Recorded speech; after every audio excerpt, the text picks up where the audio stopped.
How did Viet Cong spiderweb tactics work in Vietnam? Imagine a spider spinning its web across a forest, waiting patiently for prey to get caught. That's exactly how the Viet Cong and North Vietnamese forces used spider web tactics during the Vietnam War.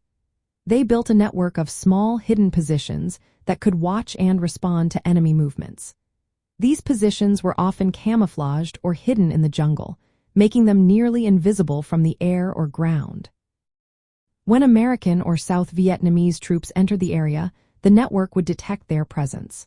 Sometimes, the Viet Cong would let the enemy move a little further into the web before closing in. They would cut off escape routes, destroy supply lines, and isolate the enemy units. The goal was not always to fight directly but to wear down the enemy, make them feel trapped, and drain their resources. A typical example was when local fighters, like spiders, would encircle enemy units that entered their territory. They would block food, medicine, and reinforcements from reaching the trapped soldiers. Psychological tactics played a big role too. Loudspeakers would broadcast intimidating messages or confusing noises to scare or disorient the enemy. Sometimes, the Viet Cong would taunt the enemy across the lines, creating a strange coexistence of threats and exchanges.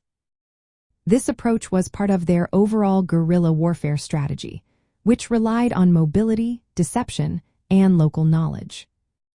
They used spider holes, small camouflaged foxholes where a single fighter could hide, observe, and ambush passing troops. These holes were so well hidden that they were almost impossible to spot from above or from the ground. The fighters would strike quickly and then vanish into the jungle or tunnels. Booby traps and tunnel systems complemented these tactics, making it very dangerous for conventional forces to secure territory. The success of spider web tactics depended on detailed terrain knowledge and the ability to blend in with civilians.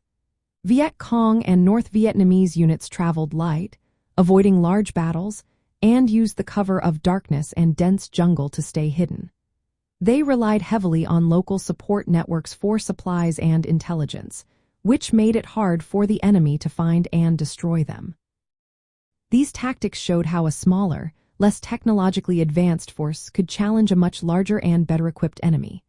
By controlling the battlefield on their own terms, they made the war a long, exhausting struggle.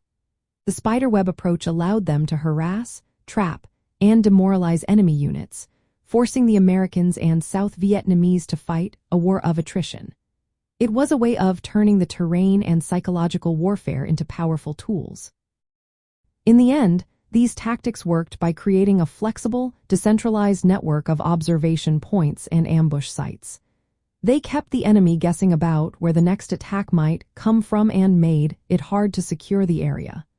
The Viet Cong's ability to adapt, hide, and strike unexpectedly was key to their strategy. Their spider web tactics showed how guerrilla warfare can be effective against a more technologically advanced opponent by using terrain, deception, and psychological pressure to wear down the enemy over time.